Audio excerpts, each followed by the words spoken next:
All right. Thank you all for joining this workshop. My name is Larry. I am a DeFi developer, mainly contributing to a protocol called Mars. I'm also a validator for a few Cosmos chains. So the purpose of today's workshop is to give you a hand-on guide on how to become a validator yourself. And the way we are going to do that is I'm going to set up a dummy blockchain, and I'm going to guide you guys through the process of registering yourself as a validator for this blockchain and actually validating blocks. So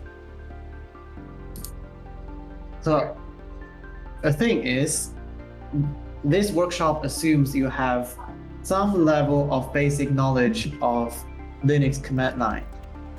So if you have zero experience of the Linux command line, you are probably going to have a hard time following. And that is fine. We are going to have the recording of this workshop posted on YouTube at some point. So you can always check the video and as well as the documentation I wrote to do it yourself. So if you have not, there should be a link of an article I posted on GitHub, which you should have it open on your screen. And you should have your terminal, whether it be a Mac or Linux machine, on the other side. So if you have both of these ready, then let's get started. Before we begin, let's first talk about hardware requirements. So for this particular workshop, we are going the dummy blockchain we are going to set up is pretty low in hardware requirement because there's no real user traffic of this blockchain. So any potato computer should work.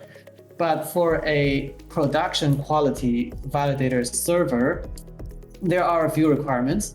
Most notably, you want a good hard drive. So by good hard drive, I mean high I/O input and output speed.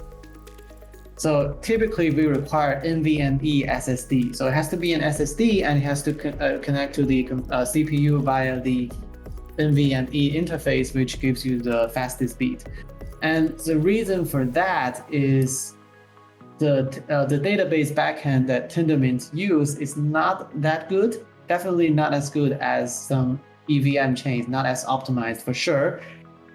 So if you use a slow hard drive, your node might take longer than your peers in producing and validating blocks, and you may find yourself missing blocks from time to time. So it won't be a big missing, like you might miss maybe 1% or 2% of the blocks, but that's pretty bad because when users looking for who to delegate, everyone else has 100% uptime, you have 99% uptime. That won't look very well for the users. So you definitely want a big hard drive. And in terms of the size of the hard drive, that depends on the chain. So some chains are bigger than the other, especially if the chain has CosmWasm, that usually takes much more hard drive storage. So for this, I recommend you go ask your other validators of the network how much disk usage they're having and purchase accordingly. So in the document, I attached a hardware sheet used by Jacob Gadakian. So this is what he uses at Notional, his validator company. So thanks to Jacob for making this resource public. I believe the total cost of that machine is just under $1,000 US. So, and that's a really powerful machine. So it should be more than what you need. Okay, so that's regarding hardware. So let's moving into the next section where we do some actual software stuff. So here at my new Linux machine, the first thing I want to do is to run this command, which you should be seeing on my screen. This will install a few necessary software, including Build Essential, that's a few core programming languages, Git, Vim, JQ, LevelDB, that is the database backend used by Tendermint. So, right, so I have already run this, so I'm not going to run it again. So the Cosmos blockchains are written in the Go programming language. So the first thing we need to do is to install the Go programming language. And the way to do that differs Linux distribution from distribution. And the way I like to do it is to download the pre-built binary for Linux and 64-bit processors. So right now, the latest version is 1.18.3. If you're watching from the future, there might be a higher version number. So just go ahead, Google Golang download, where you can find out the latest version number. So we're going to download this thing, and we are going to decompress the file, and we are going to move the decompressed file somewhere. So for Ubuntu, I prefer to put it in this folder, user local. So let's do that. And now we can see if Go language installed properly. If it is installed properly, then you type Go version, it should give you something like this. If it is not installed properly, it will tell you the command Go is not found. Right. So the other step is to configure a few environment variables. So you want to open the -rc file using a text editor. I'm using Vim. So at the end of the file, you should copy paste these few lines from my GitHub doc. I also have an alias for ls, in which you don't need, but it's helpful. All right, so let's save the file. Once you have updated your -rc, you want to reload it by running the source.bashrc file. And we can check by printing out the Go bin environment variable. That should print out something. If it is empty, then you are not doing it properly. Okay.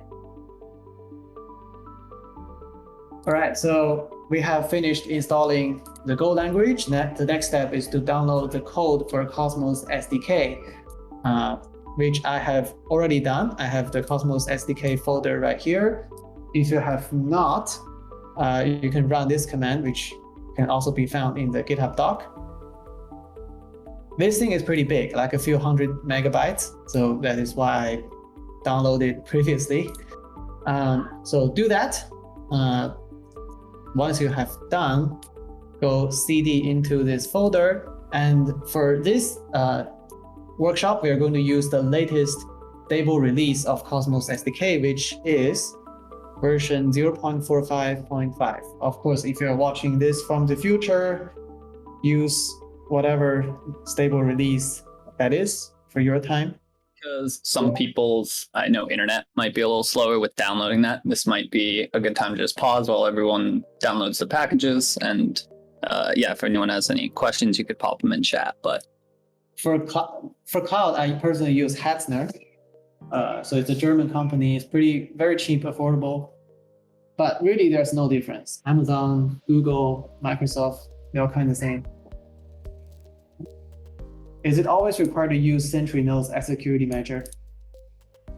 Yes, it is recommended. So if you only, let's say you don't have Sentry nodes and your signing node is exposed to the internet, then that is a single point of failure. Anyone can attack it and they bring down your signing node, your validator is gone. But if you have multiple Sentry nodes, let's say three, and those Sentry nodes working as a shield, shielding your signing node from the broader internet, then the attacker needs to bring down all three Sentry nodes in order to bring your validator offline. So that's obviously much more safer and recommended. Why Hetzner over GCP AWS? No reason, because it's cheap and it's European. I like it, but there's no trade-offs with bare metal. Bare metal is always better. So remember I mentioned about hard drive speed. So when you are on cloud, you are using the shared SSD. So they have a giant SSD, and share that with maybe 100 people. So that hard drive speed is generally pretty slow. And you will be missing blocks if you use cloud. So my recommendation is to always use bare metal if you can. There are some bare metal hosting services such as Hetzner where you can just have them prepare the bare metal for you and you just remote access, or even better, you can build your own bare metal server and establish some connections with your local data center and put your server there. Right. Okay, so I assume everybody has finished downloading Cosmos SDK and used the git checkout to the branch. Now we are going to see what's inside. So if you ls the content of this folder, there's one thing called symapp. So symapp is a Cosmos chain client that is included in this folder for educational or demonstration purposes. So we are going to use this one for this workshop. So we are going to build this app. So the command we are going to use is make build. So this command differs from project to project. So the command is defined in this file called make file. So some part in this here this defines the build command. So some projects uses make build. Some projects use make install. So it differs. So go refer your project's docs. But here we're going to do make build. So it's not good. It's very fast. It's very quick for me because I have already compiled this file before. But for you, it might download a bunch of stuff and take some time. So we'll do it now. All right. So once it finishes compiling, it should generate a folder called build. And we look at what's inside build. There is a binary called symd, and this is our blockchain client. Yes, the workshop will be recorded. Yeah. Okay, so all right. So once you finish compiling, we are going to move this file to another place. Specifically, we are going to move it to GoBin, which we have. Well, we first need to create the GoBin folder. We create the folder and we move the symd binary into that folder. So if you have configured your environment variables properly, at this time, if you type symd version, it should properly display the version, which is 0.45.5. Okay, so the next step is to create an account, which is your validator's account. So the way to do that is symd keys add validator. So validator is just the name of the account. It can be any name, like it can be Larry, it can be something else. I'm just going to call it validator. And it's going to require a password to encrypt my private key. So my password. All right, so my account is created. This is the address, and this is my seed phrase. So yeah, for today, I recommend just don't keep this seed phrase. Just for practice, you know. Don't reuse your seed phrase in this case. Okay, so the next step is to initialize your node, and the command is symd init. And now you need a moniker. Let's just call it Larry, and chain ID same-1. So Larry here is the name of the node. it is not the name of your validator, it's the name of your node. It is as an identifier used between nodes in peer-to-peer communications. So it can be anything, it doesn't matter. And here is the name of the chain. So if you are joining an existing network like Osmosis, the developers should have already chosen a name. Like for Osmosis, it's Osmosis-1. For Terra, it is Phoenix-1. For Cosmos, it's Cosmos Hub-4. So you should check the documents of the chain on what this should be. So in our case, we're just going to use sim-1, and I hit enter. It gives a bunch of stuff. So this stuff it just printed out is the genesis state of the blockchain. So genesis state includes info such as the user accounts, the coin balance, the initial coin balance of each account, and the initial validator set, and a few other parameters like the inflation rate of the token, etc. So this should also be provided to you by the developers of the chain. So they usually have a GitHub repository specifically for this kind of things. So yeah, go check with the developers on where you can get this. But in our case, we are going to initialize a new blockchain. So we are going to do a few setups here. You don't have to do this. I'll do this here. You don't have to do this. But for now, I'm going to set up the genesis state. You guys can watch, but you don't have to do it. So if we go to my home folder, it should have created a folder called .stimapp. So if we look at the content of that .stimapp, it should contain two folders: config, that is your configuration; data, that is the state of the blockchain. And these are the private keys we just created, encrypted by the password. So let's take a look at the config. We're going to walk over every file here, but for now, let's work on genesis.json, which is the genesis state I just created. So I'm in this folder called .stimapp config, where you find all the configurations. So Genesis is, so we're talking about Genesis. So this is the Genesis state of the blockchain that contains things such as user accounts and the initial coin balances of each account, and the initial validator set, and some other parameters. So this should be provided to you by the developers of the blockchain. But for now, because we're setting up a new blockchain, so I'm going to do some setup here. You don't have to do this. Once I am done, I will provide you this file for you to download.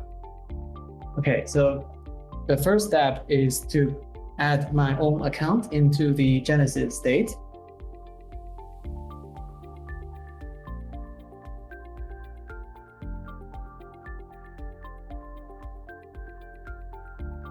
And I'm going to give myself 1 billion coins. So this is the number of coins, and this is the denomination or denom of the coins. So each chain has a different coin denom. For stimapp, the default is called stake. So the coin is called stake. I'm going to give myself 1 billion stake. And that is done. The next step is to register myself as a validator. And we do that by creating a thing called Genesis transaction or gen transaction. Oh my goodness. I'm going to stake myself 1 million stake.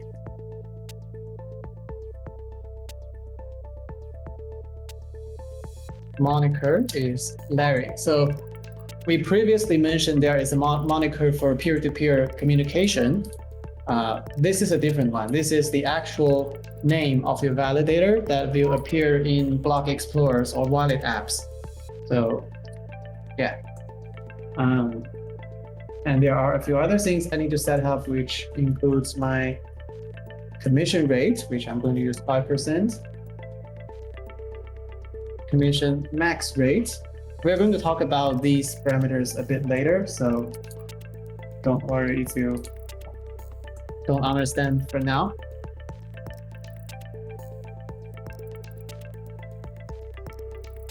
Okay, so the Genesis transaction has been created, and the last step is to collect these Genesis transactions into the Genesis state. So that produces the finalized Genesis state. Actually, we need to write it to a file. So we write it to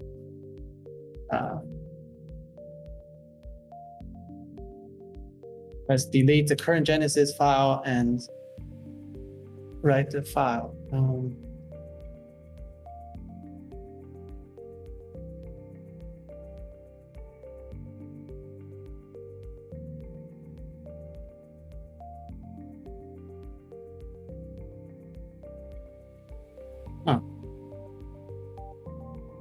Cannot decode empty blocks.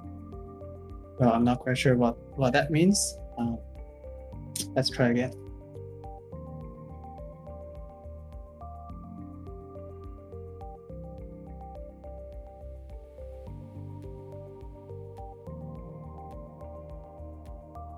And Larry, I don't want to speak out of turn, but can you confirm people don't need to be following along yet, right? This is still just you. No, I will, yeah, no.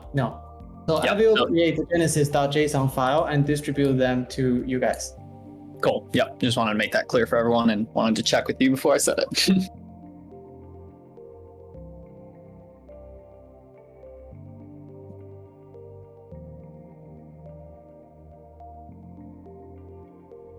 Okay, that's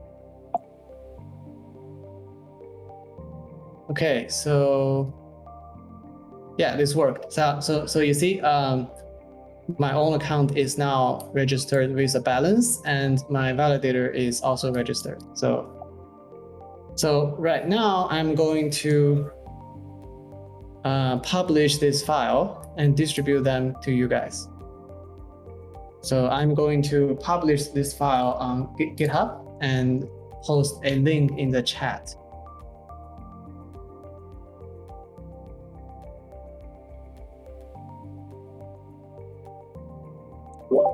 Yeah, Mertio has a pretty good question. So he's wondering, is this chain going to be live for a while so they could practice validating on it while listening to the recording? Yes, I can have it running for like indefinitely. Cool, awesome. All right, let's see. So what I want you guys to do now is to create this .sim app folder and remove the original genesis.json in that folder and download the one I just posted. So the validator key is stored in plain JSON. Yes. So you see there's a file called private validator key.json. That is your private key. So if I print it out, and you can see the private keys right here, like unencrypted JSON, unencrypted, right? So this is why you probably want to use a hardware signing key if that's available to you. Otherwise, anyone who breaks into your server can grab your private key. Yeah, so the command posted by Gabe is good. Okay, so that is done. You guys can try run this command, simd validate Genesis, and it should tell you this file is a valid Genesis file. You can do that, and for now, let's take a look at the other few files in the folder. So the first two, app.toml and client.toml, are configuration files that you will find yourself have to work with pretty frequently. So if you don't know, the Cosmos chain uses a modularized design. So there are two layers. The first layer is called tendermint, which is the consensus layer. So this tendermint manages peer-to-peer connections between validators, and reaches consensus on what's the content of the latest block and append blocks one by one to the blockchain. And the other layer on top of that is the Cosmos SDK, which in nerd terms is called the state machine. So state machine takes blocks reached by tendermint and interpret the content of the block and execute the transactions. So if you want to do execute transactions or querying the chain, you're doing that at the Cosmos SDK level. So the two files here, config.tomo is for tendermint and app.tomo is for Cosmos SDK. So let's take a look at the content of each of them. So we start with config.tomo. So there are a few key configurations. The first one is the proxy URL. So this is the URL used between tendermint and Cosmos SDK. So the two components communicate through this port. So why this is important? In some cases, you might want to run more than one Cosmos nodes on the same computer. For example, if you are relaying IBC messages, sometimes, well, most often you want to run the two nodes on the same server. In that case, you need to change this port to something else, maybe 26659, for example, so that they don't use the same port and cause confusion. The second one, moniker, this is the name of the node. This is not the name of your validator, right? So these ones, you can keep them unchanged. So the important one here is the private validator listen address or ladder. So this one is currently empty. So if you're using an external signing program, such as TMKMS or Tendermint Key Management System, I think that's the full name. So that is a program for hardware signing keys. Another option is Horcrux, is developed by Strangelove Ventures. It is a multi-party signing program, which is super cool, and it's what I'm using. Anyways, if you're using any of the external signing programs, you need to specify this. So what happens is Tendermint will forward the latest block to the signing program. The signing program will sign it and return to Tendermint, and they will communicate through this channel. Of course, we're not using it, so we leave it empty. So these are not important. This port, also, if you want to run multiple nodes on the same computer, you need to change this so that they don't conflict. These are not important. These two ports, pproof and p2p listen address. Also, if you want to run more than one node on the same computer, you want to change this. So these two are important, seeds and persistent peers. So a seed is a special kind of node. So because if you want to join a network, you need to first know a few computers to connect to. And the way of do that is to first communicate with a seed, and the seed will tell you a few nodes in the network to connect to. So like seed is the first node you want to connect to when joining a new network. So usually the developer team will run at least one seed. Maybe some community members will also run some seed. So just go ask around in your community for the seed nodes. For this workshop, I will give you my node as the seed. So you don't have to worry about that. Can you write those signing programs in the chat? Yeah, so TMKMS is one, Horcrux is the other. I mentioned both of them in the documents I wrote, the document I put on GitHub. Yeah, so just read that thing. What is the difference between the validator and the node? So there, so node basically just synchronize blocks. So a block comes in, the node will run the block and append the block to the blockchain and again and again. So a node can be a validating node or a non-validating node. So if non-validating, that's it. If it is a validating node, upon receiving that block, the node will execute each transaction and ensure the transactions are valid, so that, say, I'm not minting myself infinite coins, right? So if the block is valid, the signing program will sign it and append the signature to the block and also broadcast the signature to peers. Right, so that's about it. Question regarding the seed isn't a bit of an issue because you have to trust a third party to participate. Yes. Because I mean, in order to join a blockchain network, you need to at least connect to another node, right? So you gotta have to trust at least some people. So I don't think you can solve this. Is there a problem with validator and node using the same moniker? No, they're completely separate. All right, so that is seed. The other one is persistent peers. So persistent peers are nodes that you want to maintain a communication regardless of what happens. I just want to keep that guy as my friend, right? So an example of where this might be useful is if you're running Sentry nodes. So if you have, let's say, 3 Sentry nodes, and then there's your signing nodes. These 4 nodes should be persistent peers of each other, right? So that is the case where you want to use persistent peers.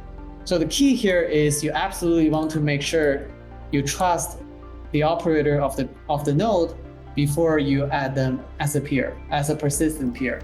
So as a validator, you might be contacted by people like arbitragers or MEV searchers to add them as persistent peers. You want to do your due diligence before doing that. So you never know, they might be malicious. All right, so these are not important. So these 2 parameters, max inbound peers, max outbound peers, I think you can go with the default numbers. So the number of peers, it's not necessarily the bigger the better. Sometimes if the number of peers are too big, that may reduce the performance of your node. So I usually stick with the default numbers, but if in some cases you want to change these 2. So seed mode. So I do want to run as seed mode. So I'm going to change this to true, but you can keep it as false. The others are not important. Okay. So that is config. Let's take a look at app. So the first one is minimum gas prices. So we all know that Ethereum uses a gas market. So like users will submit transactions with different gas prices, and whoever submits the highest gas prices gets included in the block. So Cosmos works differently. So a node will accept a transaction as long as the gas price used by this transaction is more than the minimum gas price set by that particular node. So because my gas price here is 0, so any transaction can come in.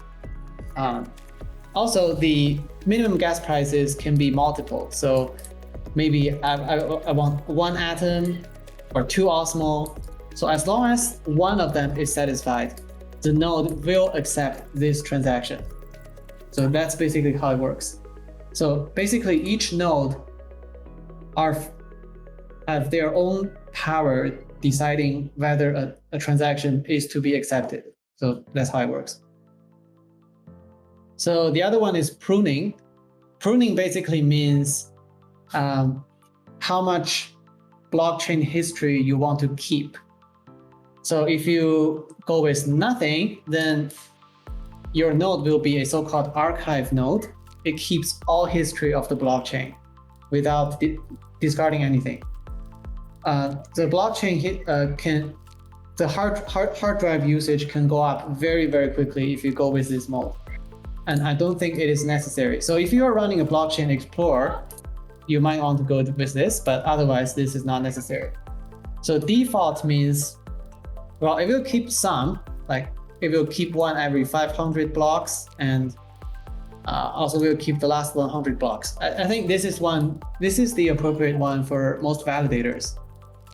If you really have a small hard drive, you can go with everything. That will keep only the most recent state. But that also means if your hard drive is corrupted in some ways, there's no way for you to recover. You need to resync the blockchain from the beginning. So yeah, I will go with default for validators. The other one, telemetry, this is for monitoring the performance of your node, which I'm not a super expert on, so I'll skip. For API, so API is the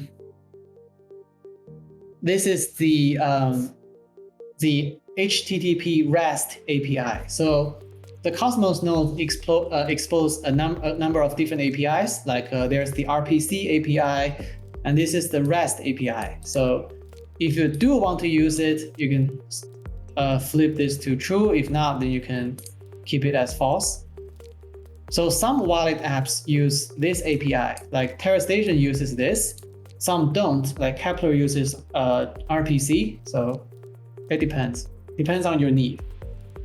So Rosetta is, I think it's developed by Coinbase. It is used by Coinbase for their purposes. So if you don't need it, you can disable it. gRPC, again, a different kind of API. If you do use it, you can keep it open. Otherwise, you can turn it off. So that's about it.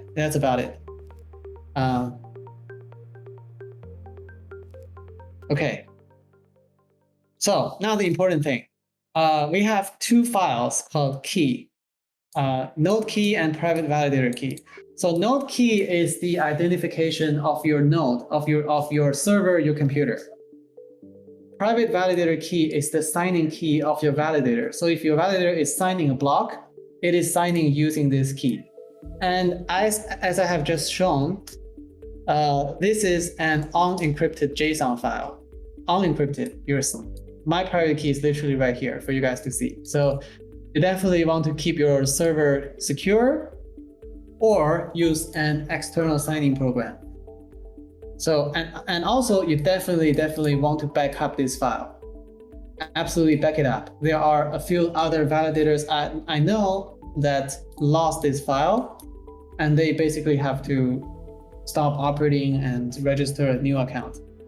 So definitely back this file up. Node key, this is optional. You don't have to back it up, but it's recommended. Yeah. So let's take a look at the questions. Which validator configurations are dependent on chain consensus governance? So everything I have said so far are chain agnostic. So everything I have said so far applies to every chain. So if there are chain-specific settings, those settings should be appended at the end of the file. So for example, for Axelar, Axelar has a bunch of other configs at the end of config.tomo related to how it connects to the EVM chains, right? So if there are chain-specific configs, they will be appended at the end of the files, like config or app. Can you use a ledger to keep the validator keys offline? Yes. Although ledger is not the best signing key, ledger is designed for consumer use. For enterprise or validator use, there are professional signing keys such as YubiKey. And you want to use the TMKMS signing program to connect with the hardware key. Yeah. Is it possible to figure out each validator's minimum gas prices as a user of the chain? So minimum gas price is determined by each node operator individually. typically the developer team of the chain may have a recommended price, and each validators just follow them, but not necessarily. So the answer is no. You might need to ask the dev team or individual validators to know what's their settings. Okay, so what now? Let's take a quick look at the data folder. So currently in the data folder, there's one single file. If you take a look at the content of that single file, so as the name implies, this is also a private file. So you definitely want to keep that private. So this file says the height is something, round is something, step is something. So this file keeps track of the last block that your validator has signed. So the importance of this file is it prevents double signing. So double signing is a capital offense. If your validator double signs a block, immediately jail. So the term used in Cosmos is tombstone. It's definitely put in tomb, right? So you definitely want to prevent double signing, and the way to prevent double signing is to use the way Cosmos node prevents double signing is to use this file. So the latest signed block by a validator is kept in this file. So the importance here is if you want to migrate your validator to a new server, a new computer, how do you do it? Well, you copy node key, you copy private validator key, and absolutely you want to copy this key, this file. So basically moving your validator to a new computer, just repeat everything they have done so far and copy these three files: node key, private validator state, right? Okay. So, well, I think we can start the blockchain now. Let's just start it. Simd start. So this is the command to start your blockchain. Let's do it. And hopefully it doesn't give an error, and it does not. That's great. So look at this line. Look at this very line. This node is a validator. This is what you want to see, right? So because my node is the Genesis validator, it shows this. Yeah. And you can see we are producing blocks. We are currently at block number 5, right? So this is all great. Block number 6, this is all great, but let's stop this thing for now. So we want this program to run in the background continuously so that if I log out of my server, it still runs, right? And the way to do that is to define a system service. The way to do that is to edit a file in this particular folder. And I'm going to call this file simd.service. So this folder, the name of your software .service. So, all right, wrong password. Okay, so I have the content of this file in my article on GitHub. You can just copy paste, and let's save the file. So let's load this program into system service. The way to do that is sudo systemctl daemon reload. And we can do it real quick. Is active simd and is not active. Okay, so let's start it. Systemctl start simd. Now my node is running in the background. So to check the status of it, we run this command: journal ctl. This is called to follow this program. The program's name specified by -u is simd.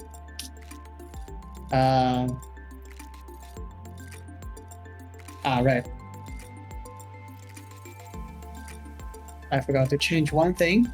So my name is Larry. Gotta change that. Let's try again. Sudo system daemon reload. Sudo systemctl restart. cmd. And let's take a look at the journal, and that's running properly. Okay. A little tip here: if you want the colored output, you want to add another flag, output cat. I don't know what cat means, but it makes the thing colored, so it's kind of funny. Yeah, so now our blockchain is running in the background, producing blocks. Now the next step is to help you guys connect to this network. And for that, I'm going to tell you my node ID. So the first thing I need to know the ID of my node, but for that I run cmd tendermint show node ID. So this is basically the identifier of my node. So previously we have seen a moniker, but we also have an ID. I'm not quite sure why tendermint needs two different ways to identify a node, but this is it. So this is my ID. So this ID is identified by is defined by the node key file. So yeah, so this is the content of my node key, and this ID is basically determined by this file. So, and the next step is to find out my IP address. So I want to run ipconfig. So this is my IP address. So the full address of my key of my node will be my ID at my IP address colon my port, which is defined in the config. So this is the full ID of my node. I'm going to post this in the chat. There we go. And you guys want to open the config.toml file and put this in the seeds part. Just like that, right? And save the file and cmd start.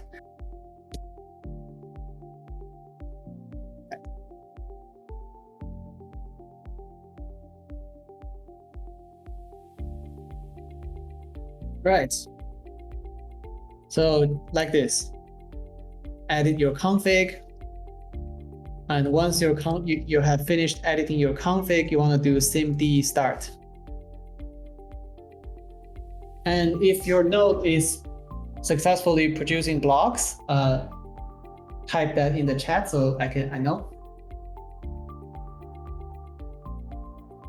You got an error. Let's see.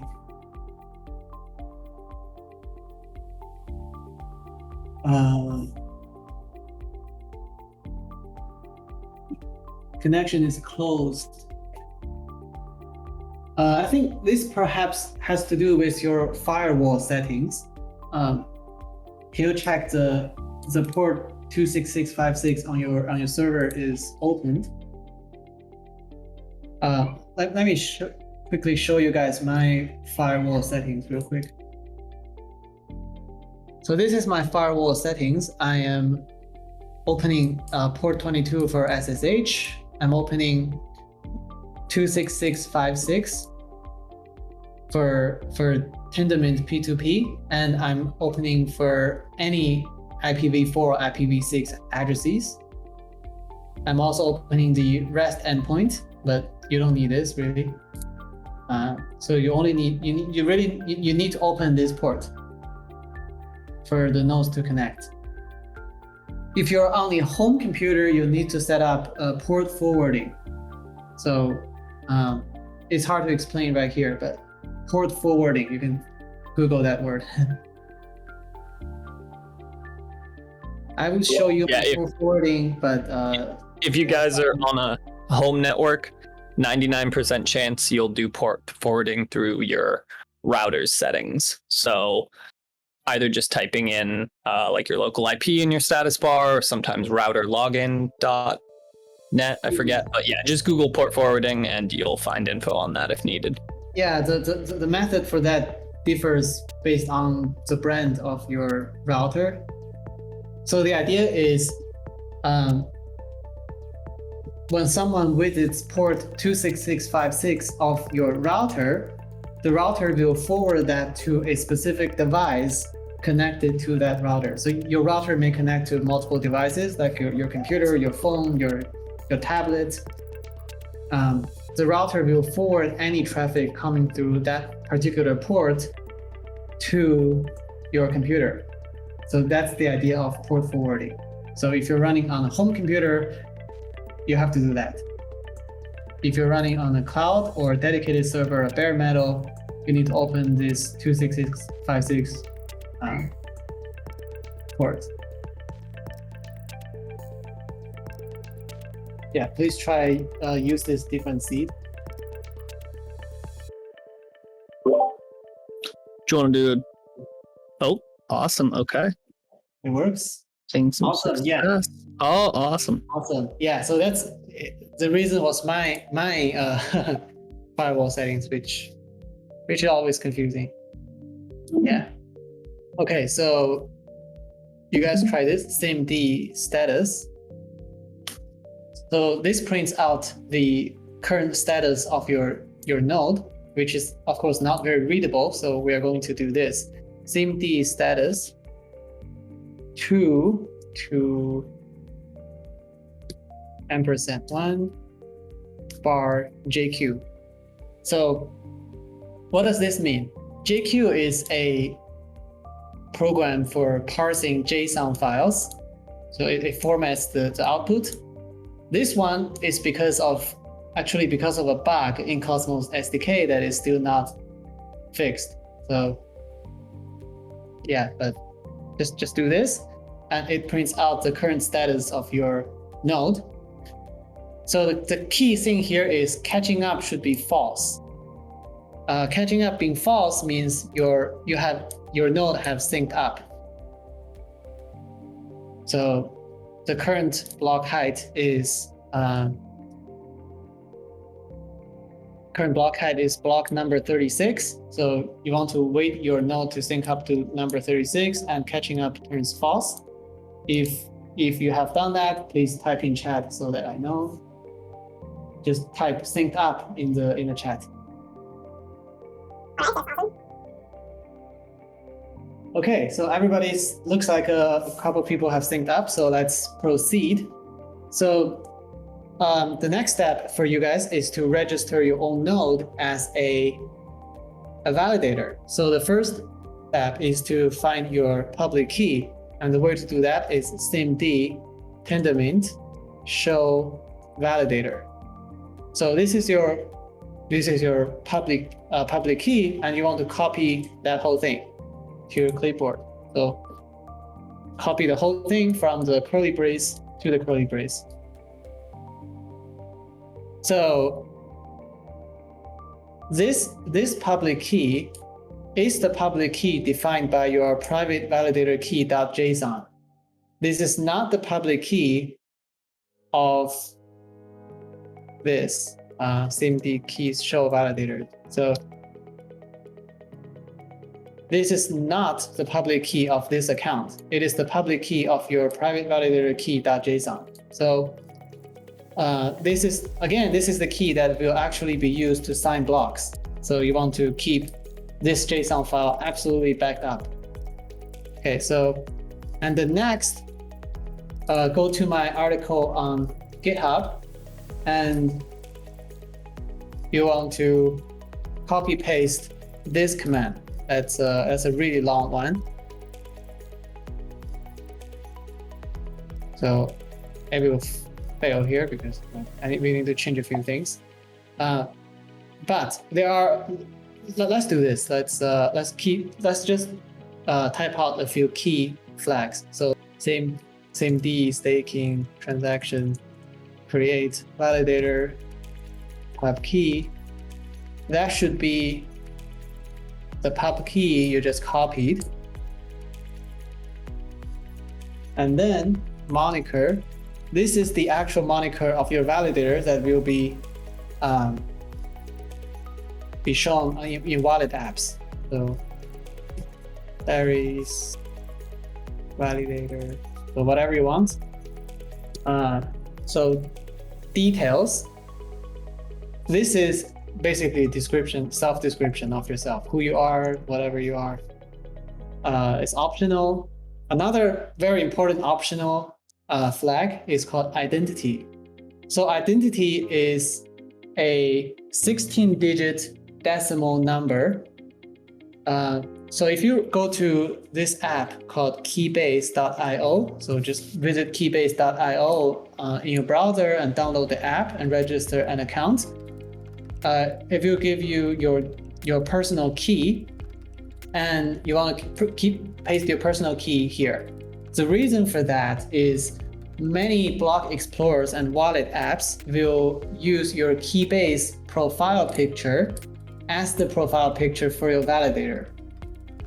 So yeah, so install Keybase, register your account, set your profile picture, and paste your key identity here. So yeah. So next one, website. You guys all know what a website is. Security contact. This is your email. And now a few more important flags. Min self delegation. We usually just go with one. So what this mean? So this is the minimum amount of tokens that must be delegated for your validator to be kept alive. So one here actually is a bit confusing. One here actually means 1 million tokens. So it means 1 million, but it's one. So one means 1 million. I know it's confusing, but that's just how Cosmos SDK is programmed. So if you withdraw your own self-delegation to be below this number, which is 1 million, your validator will be immediately removed from the active set. So the reason for that, well, this is the way for validators to voluntarily exit the validator set without being slashed. So if you say I just turned on my server, well, you will be slashed because you're still active and you're not signing blocks. So the proper way to just stop operating is to withdraw your own self-delegation to be below this amount. So in that case, you will be removed and you will not be slashed. However, I have to note that if you want to stop operating by doing this, definitely make sure to give at least 21 day notice to your delegators so they can redelegate to other validators, right? So now a few flags regarding commissions. So commission rate, 0.05 means 5%. You can pick whatever number you want. Commission max rate. So this means the maximum commission rate your validator can choose.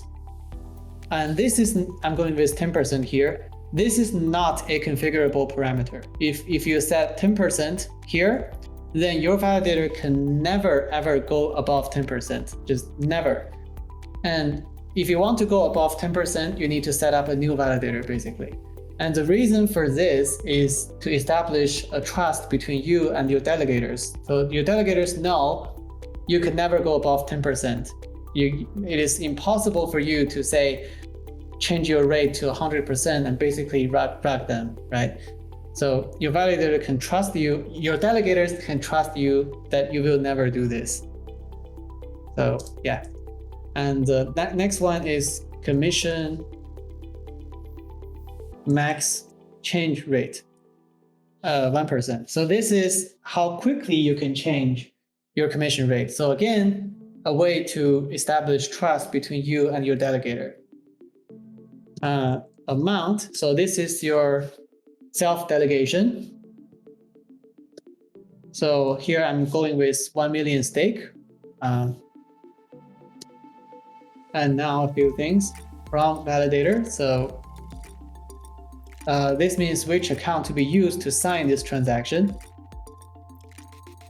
Chain ID is same one. Gas is auto. So auto means you want the blockchain software to automatically estimate how much gas to use. So gas adjustment is we typically use 1.4. Gas adjustment means, let's say the estimation gives us we want to use 100,000 gas.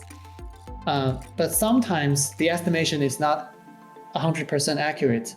Sometimes you might actually need a little bit more than 100,000.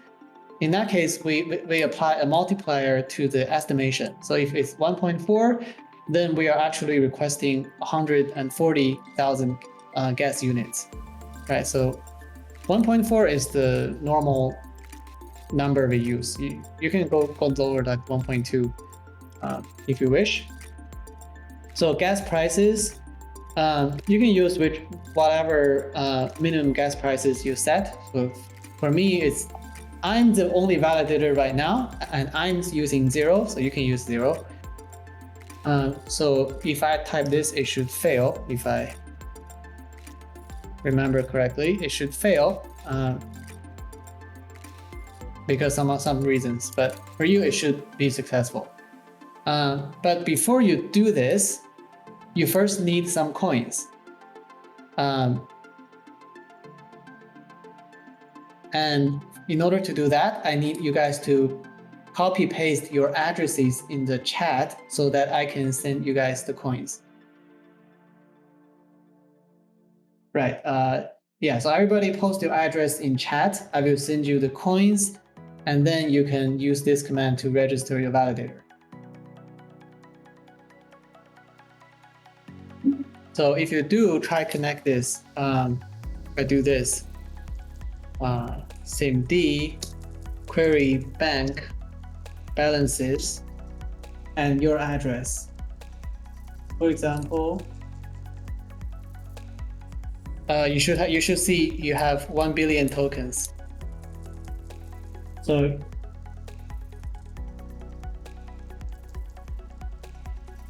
all right, if you've done that successfully, yeah. All right, seems like somebody has the coin balances. So now you guys want to check the status command. Use the status command and make sure your catching up is false. Make sure catching up is false. And once you are false, catching up is false, you can go ahead and register your validator using the command you can find in my article.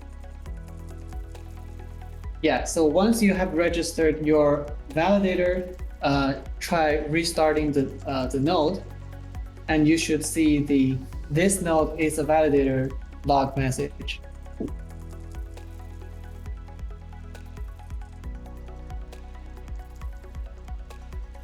I see currently there has been a second validator already registered.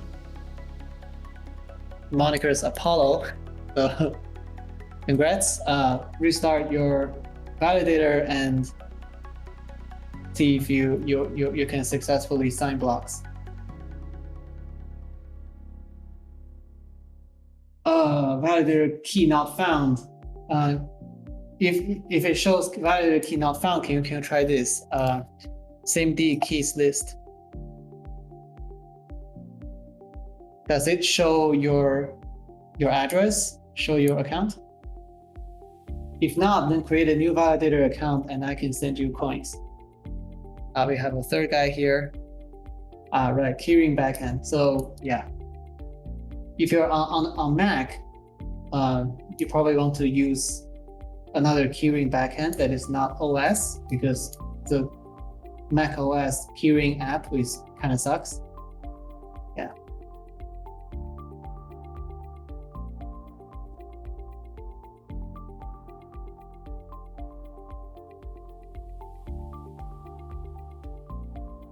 It's me. We have 4 arrows capital right here.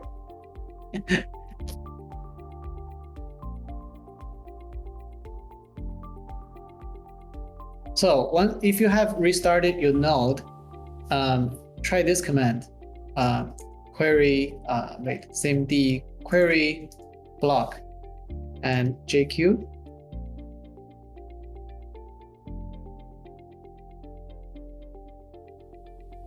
And at the last section of this output, you should see the signatures from validators. Currently, we have 3 validators. Yeah, so at least 2 people other than me have been successfully signing. Coin denomination is stake. So a few commands are cmd query validator. So post your val oper address. Let's do this first. So cmd query staking validators plural. That lists all validators currently active. So if you want to query your own validators only, you first need to know your address. And the way to do that is cmd keys list show validator bech val. So this is the full command. It might be a bit confusing. Just copy this. Okay. This will give you an address that starts with the prefix cosmos val oper. So this is your so-called operator address, and you want to do cmd query staking validator singular and your address. That will show the info of yourself. So now let's query the latest block, which is cmd query block, and we want to pass that into JQ so that it is formatted. We see 5 people are signing blocks right now. So how do we know which one is who? Well, you can do this: cmd tendermint show address. That shows your address defined by your private validator key.json.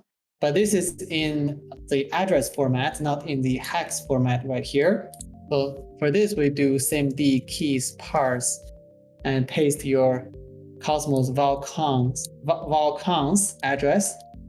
That will give you the hex format.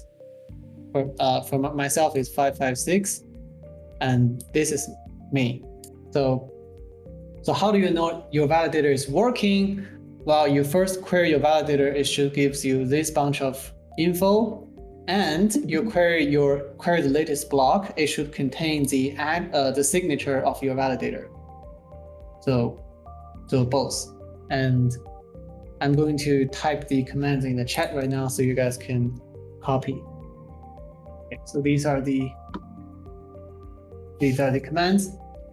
So the annoying thing is tendermint sometimes use the cosmos valcons address, sometimes use the hex address to represent the same thing, which is a bit annoying. So we need to parse the keys. That's the annoying part here. Yeah, so if you are successfully signing blocks, please post in the chat so that we know. If it shows up in the validators but not in the signatures, try just restart your node. So sudo systemctl restart cmd. So when you restart, take a look at the log message. Does it say your validator is does it say your node is a validator? If it does, then you should be signing. Yeah, just type this full command and see if the log message says you are a validator. So I'm gonna do this right now and show you what it looks like. So you see this line? This node is a validator and it shows my hex address.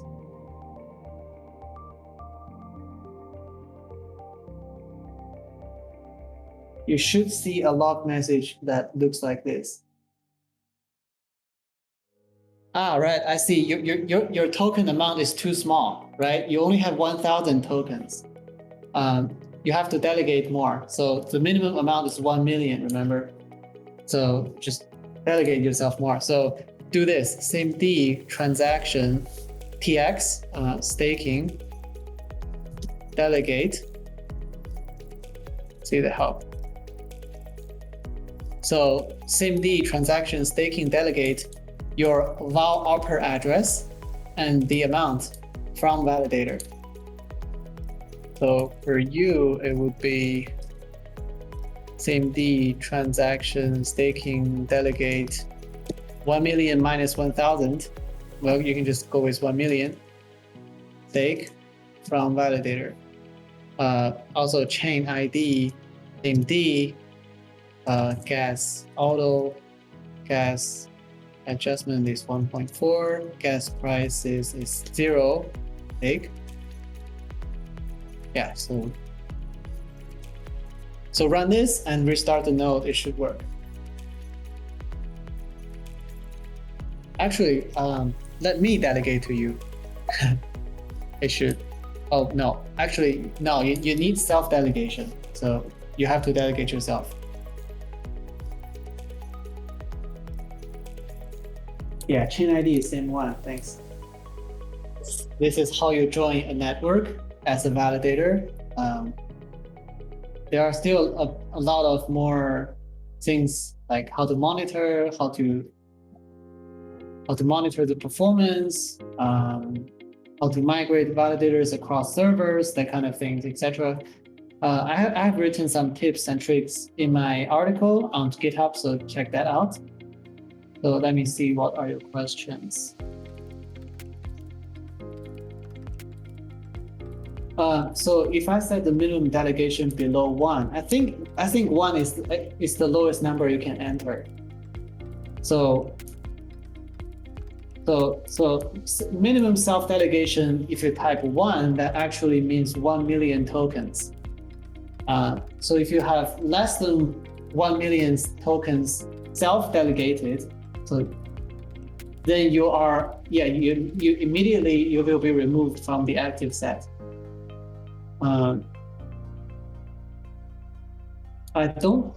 So when you're doing edit validator, I don't think you can change minimum delegation, but let me just check quickly. SIMD transaction staking.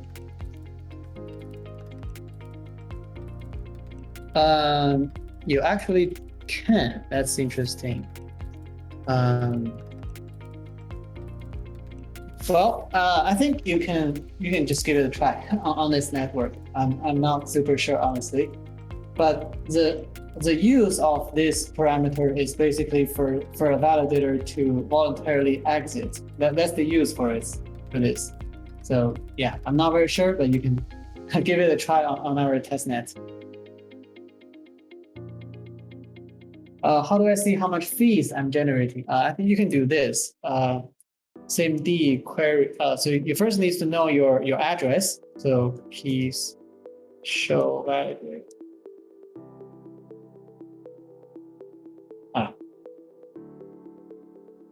So you first know your address, and then you go to SIMD query distribution and commission and your address.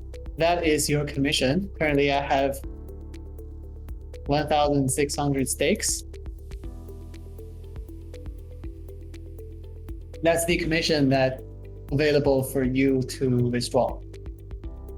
And you might want to know how to withdraw those commissions. For that, you do SIMD transaction, distribution, withdraw, rewards, your own validator address, and you want this very important flag, commission, and the other necessary flags.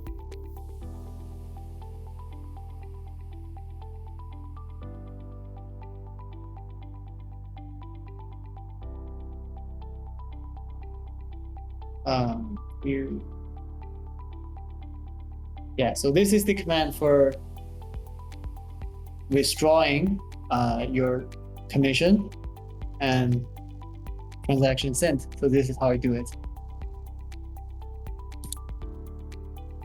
Any more questions? If you have questions and you don't want to type, you can just asking Timmy to unmute yourself.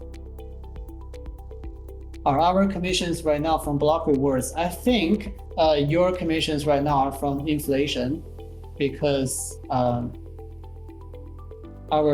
blockchain isn't really generating any revenue because our gas price is 0.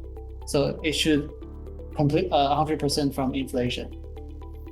So inflation is defined in the mint module. So if you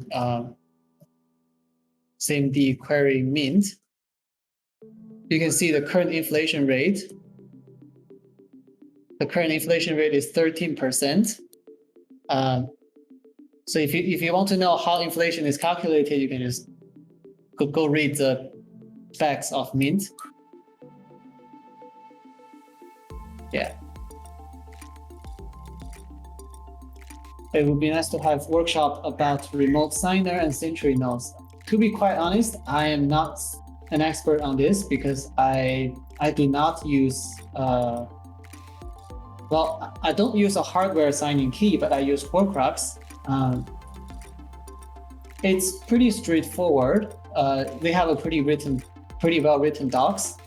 They also have a Telegram group. If you want to use Horcrux, just message Jack Zamplin and ask him to add you to the group. So it's pretty straightforward. Maybe they can help you with any questions you have. Regarding hardware signing keys, we find someone more qualified than me to handle that topic.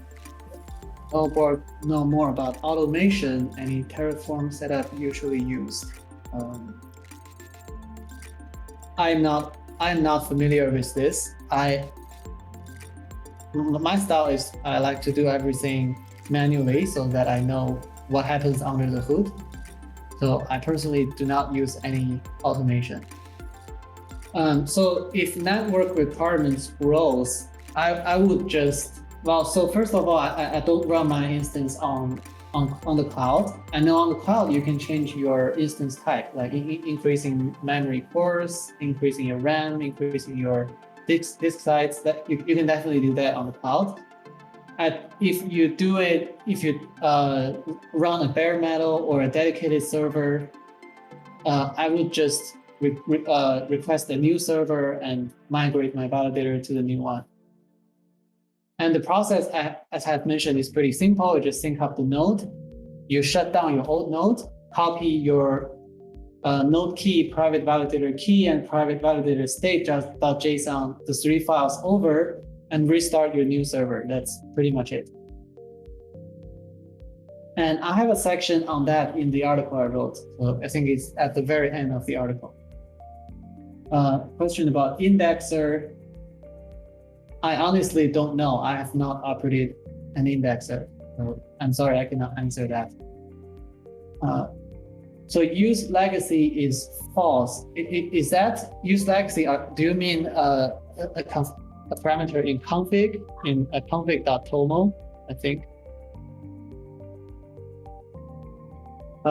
So yeah, I remembered.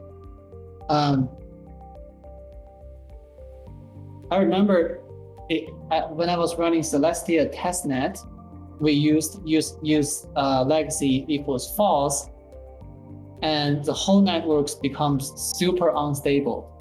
So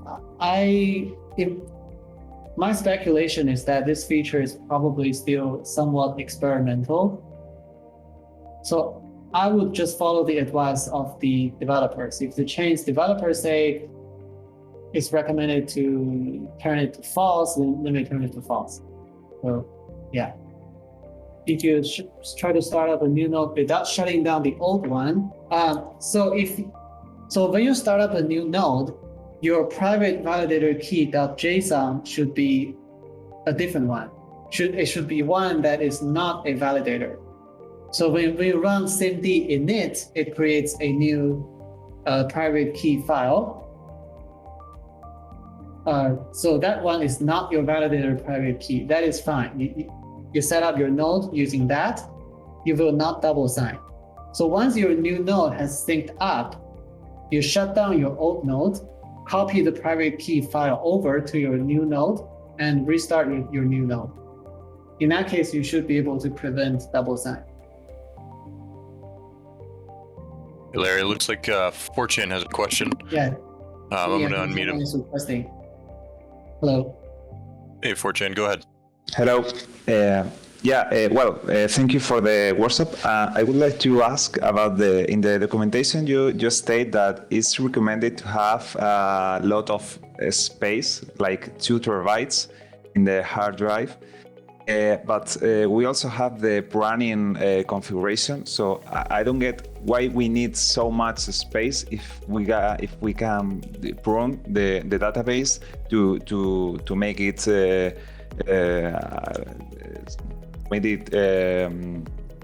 smaller. Yeah, it's mostly to be future-proof. Because my experience with Terra is that the chain state really grows fast if the chain picks up a lot of users. So it's mostly for future-proof. For most chains, I think maybe 2 terabytes would be more than enough. Like the state of Axelar, for example, I'm running Axelar right now, is only about like 120 gigabytes. Axelar has been around for a few months and only about 100 gigabytes. So I think in my article I said 4 terabytes might be an overkill. So I think I would recommend you to talk to other validators in the community how much disk space they're using and make your decision based on that. Does this chat disappear after? That's a question for Timmy, I think. No, I think we can keep it around, and it is also in the recording. I figured the chat would be good to have some conversation on the side. And yeah, I think as long as I don't delete this voice channel, I'll just lock it so people can't use it, but people should be able to come back and look at the chat at any time. Assuming no more questions, get them in now if you have them. I guess I want to thank everyone so much for coming. Thank Larry for putting this together. I think this went awesome. A little hiccup along the way, but I feel like that's realistic, right? That's how it works in the real world. So almost good to have that. For everybody who isn't aware, next weekend we have another workshop at the same time, Intro to Smart Contracts with Akez. So yeah, 2.5 hours. Thank you all so much. That actually went pretty quick though, super engaging.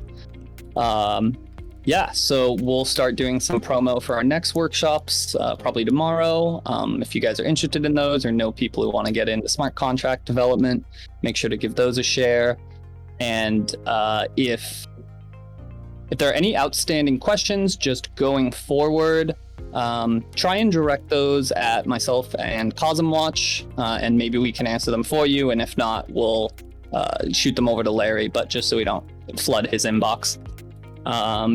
And then, yeah, great question. How long do you think you're going to keep this network up? I think I'll tackle editing this video right now. I might as well get that uploaded. And then, yeah, Larry says keep the network running for a few days. Cool. And I guess in theory, in the recording, we even have you setting up a chain. So if someone in the farther future wants to do all of that, they could follow along. Cool. So anything else on your end, Larry? Nope. I just want to say thanks to everybody. Awesome. All right, guys, we're going to shut this down. Thanks, everybody. Maybe you need coins while testing. Yeah, shoot me a message if you need anything like that. Sweet. All right, guys. Thank you so much for showing up, and hopefully we'll see some of you guys next week.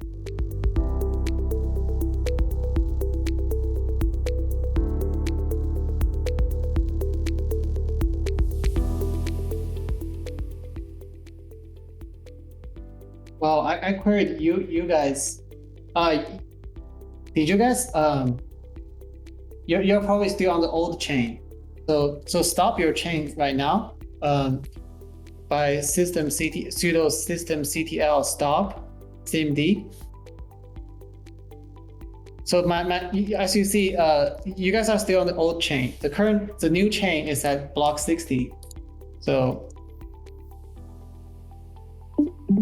let's first stop your old chain by doing this: sudo systemctl stop cmd and cmd tendermint unsafe reset all home.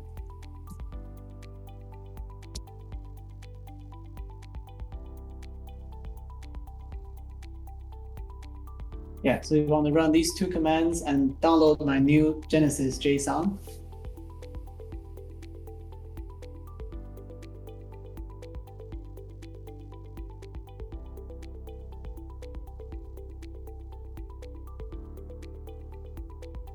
So once you have done both commands, you can restart CMD.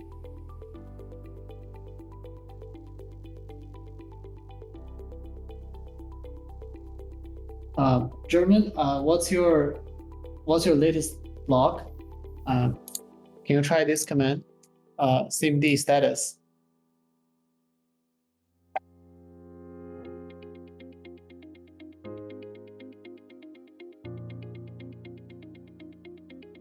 Yeah, if you're at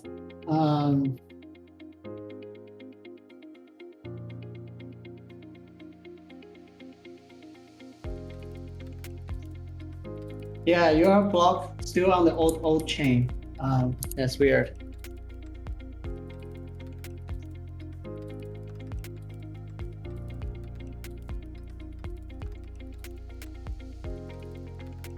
Okay, someone got it.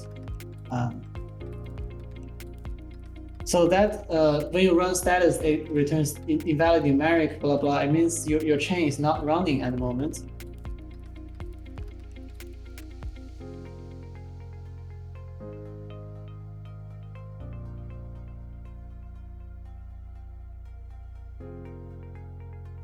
Yeah, the home flag is necessary. I think that's also a bug on the Cosmos SDK part. Yeah, so do this command. It resets your chain and restart again.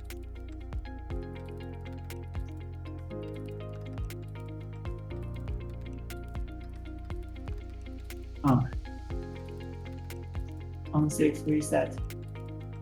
If unsafe reset still doesn't work for you, I guess you can manually delete everything in the things in data folders. If you look at my screen, can you delete everything in the data folder other than the private validator state JSON? Just manually delete everything I have highlighted. So when you do unsafe reset, make sure to use the home flag, the home flag definitely.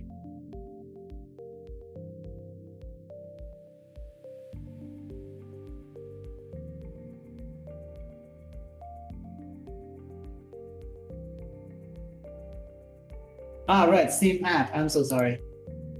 Yeah, Benzilla posted the correct command. Yeah, you should reset using that command. It should work. Don't manually delete first. Try that command.